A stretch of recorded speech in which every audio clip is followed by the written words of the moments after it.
Bonjour à tous les fans de foot, bienvenue dans cette revue de presse dédiée au ballon rond où on décortique les dernières nouvelles du journal Sport.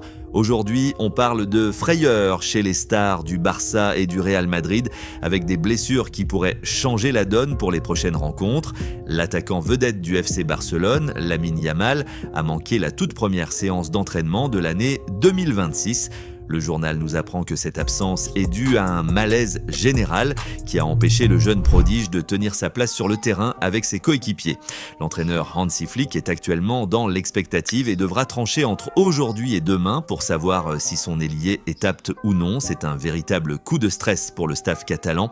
On est à la veille du derby contre l'Espagnol et Lamine Yamal est l'un des piliers de l'attaque. Savoir s'il pourra être titulaire ou s'il devra débuter sur le banc est la question centrale qui agite la Catalogne en ce début d'année car son absence changerait totalement l'animation offensive des Blaugrana. Du côté de la capitale, les nouvelles ne sont pas bonnes pour le Real Madrid. Le Français Kylian Mbappé va manquer le prochain match de championnat contre le Betis Séville. Mais plus inquiétant encore, le journal souligne que sa participation pour la Supercoupe d'Espagne est désormais sérieusement remise en question. C'est un coup d'arrêt répété pour l'attaquant français. Pour le Real Madrid, perdre sa star pour une échéance qui rapporte un trophée comme la Supercoupe est un coup dur. Cela relance les débats sur la gestion physique de l'effectif madrilène et l'impact que son absence aura sur les résultats immédiats de l'équipe de Xabi Alonso. Le journal met en avant Johan Garcia, le gardien de l'Espagnol Barcelone, qui se dit plus que prêt pour le derby au fief des Pericos. De son côté, l'Espagnol aborde ce match avec une seule absence majeure dans son effectif. Le derby barcelonais est toujours un match à haute tension et les déclarations de Johan Garcia montre que l'Espagnol compte bien bousculer le leader. C'est l'occasion pour eux de réaliser un coup d'éclat face à un Barça qui pourrait être affaibli par l'état de forme de Lamine Yamal. Et maintenant, pour élargir notre horizon foot, passons à l'autre grand quotidien espagnol, Marca.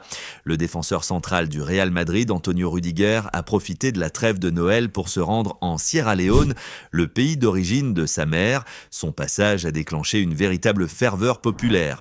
Loin de simples vacances, ce voyage avait pour but de lancer plusieurs projets caritatifs dans les secteurs de l'éducation, de la santé et du sport.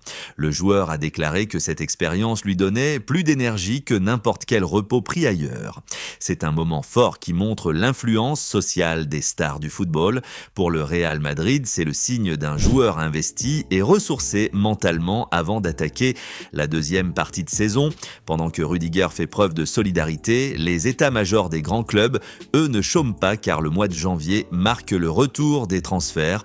C'est officiel, le marché des transferts hivernales a ouvert hier. En Espagne, tous les regards sont tournés vers le FC Barcelone qui attend des renforts. L'entraîneur Hansi Flick espère récupérer 5 joueurs clés au cours du mois de janvier pour solidifier son effectif. Du côté de Madrid, on note aussi le dossier Ter Stegen qui reste l'un des feuilletons à suivre. Ce mercato est crucial pour les clubs qui luttent pour le titre ou contre la relégation. Les décisions prises durant ces 4 prochaines semaines détermineront la réussite ou l'échec de leur fin de saison. Le mercato ne concerne pas seulement les joueurs, mais aussi ceux qui les dirigent depuis le bord du terrain, avec une annonce surprise en provenance d'Angleterre. C'est l'information internationale du jour. Enzo Maresca et Chelsea, c'est terminé. L'entraîneur italien et le club londonien séparent leurs chemins dès ce début d'année. Parallèlement, Xabi Alonso cherche des solutions offensives pour compenser la blessure de son buteur vedette, une absence qui oblige le technicien à trouver des alternatives immédiates devant le but.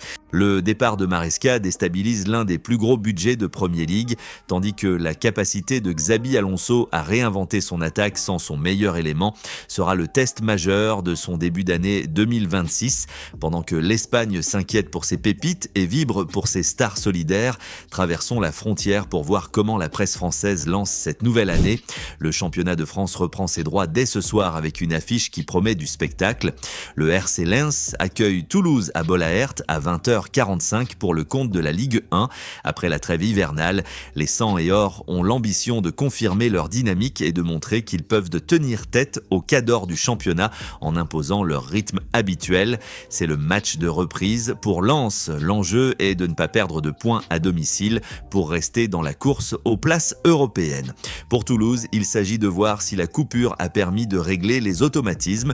C'est le premier test physique et tactique de l'année 2026 pour ces deux deux effectifs qui veulent démarrer sur les chapeaux de roue. Mais la Ligue 1 n'est pas le seul sujet brûlant dans les rédactions ce matin, puisqu'on tourne aussi le regard vers le continent africain. À l'approche de la Coupe d'Afrique des Nations, l'équipe revient sur le cas du prodige Lamine Yamal. Le journal souligne ce qu'il appelle le rendez-vous manqué avec la sélection marocaine. Bien que courtisé par la fédération de ses ancêtres, le jeune talent évolue désormais sous d'autres couleurs, laissant un goût d'inachevé ou de regret pour les supporters des Lions de l'Atlas qui auraient rêvé de le voir porter leur maillot. Le cas des binationaux est toujours un sujet central avant les grandes compétitions internationales. Cet article explique comment le Maroc, malgré une stratégie de recrutement très performante ces dernières années, a vu l'un des plus grands talents mondiaux lui échapper, ce qui change forcément la donne pour les équilibres de force lors de la prochaine CAN. Du côté de l'Alsace, l'entraîneur de Strasbourg, Liam Rosenior, fait parler de lui. Le journal analyse son style et son influence au sein du club, faisant un parallèle avec l'exigence et l'identité de Chelsea, les Blues, notamment en raison des liens structurels entre les deux clubs via le consortium Blueco. On y découvre un coach qui insuffle une nouvelle philosophie de jeu au Racing. Strasbourg est dans une phase de transformation profonde. Comprendre la méthode Rosenior, c'est comprendre comment le club tente de se stabiliser dans la première moitié de tableau de la Ligue 1 en s'appuyant sur des méthodes de travail inspirées de la Premier League, tout en essayant de garder son identité locale. Traversons vers le Portugal avec Abola, le journal qui met l'accent sur les clubs lusitaniens et leurs ambitions. L'ailier brésilien de West Ham, Luis Guilherme, est officiellement la nouvelle recrue phare. L'opération est estimée à 14 millions d'euros fixes, mais le montant total pourrait grimper jusqu'à 17 millions d'euros grâce à divers bonus liés aux objectifs. Le joueur s'engage sur la durée avec un contrat de 4 ans et demi. C'est un signal fort envoyé dès l'ouverture du marché. Recruter un joueur en provenance de la Premier League pour ce montant montre l'ambition du club acheteur, sous-entendu le Sporting, comme l'indique le bandeau supérieur, de solidifier son attaque pour la deuxième partie de saison. Le jeune Sini Cabral quitte les rangs du Benfica pour rejoindre Estoril. L'urgence est de mise puisque son inscription doit être finalisée aujourd'hui même. Plus impressionnant encore, il est déjà attendu par son nouvel entraîneur, José Mourinho, pour participer au match de demain. Ce transfert montre la volonté du Benfica de donner du temps de jeu à ses jeunes talents tout en renforçant les clubs satellites ou partenaires de la Ligue. C'est aussi l'occasion de voir comment le joueur s'adaptera sous les ordres du Special One. Malgré les rumeurs insistantes l'envoyant du côté de Chelsea, l'entraîneur italien du FC Porto, Francesco Farioli, a tenu à rassurer tout le monde en déclarant « Nous continuons ensemble ». Cette annonce a été faite dans un stade du Dragon Comble où 26 000 supporters ont assisté à l'entraînement ouvert de l'équipe. La stabilité technique est cruciale en milieu de saison. En confirmant qu'il reste, Farioli met fin aux spéculations et permet au FC Porto de se concentrer sereinement sur la course au titre, sans la distraction d'un départ imminent vers la Premier League. Et pour terminer cette revue de presse en beauté, cap sur l'Italie avec Tuttosport, le quotidien qui plonge au cœur des rivalités de la Serie A et des coulisses des clubs transalpins, bouclant notre tour d'Europe du foot avec des infos croustillantes sur le Calcio pour une vision globale et passionnante. Le gros dossier qui barre la une concerne João Cancelo. L'agent Jorge Mendes a officiellement ouvert la course pour l'ancien latéral de Manchester City. C'est un véritable derby d'Italie qui se joue sur le mercato puisque la Juventus et l'Inter Milan sont au coude à coude pour s'attacher ses services. Pour que l'opération réussisse, le Portugais doit cependant accepter de diviser son salaire actuel par 3. Parallèlement, le journal mentionne que d'autres pistes restent ouvertes, notamment celle de Ruben Neves ou Kessié en provenance d'Arabie Saoudite.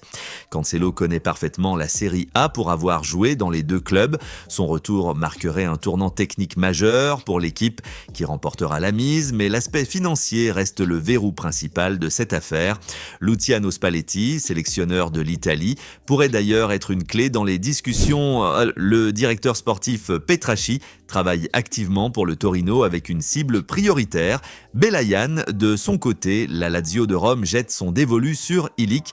Le joueur serbe est sur le marché, Maurizio Sarri et le président Lotito poussant pour un échange de prêts incluant également le Brésilien David Ricardo.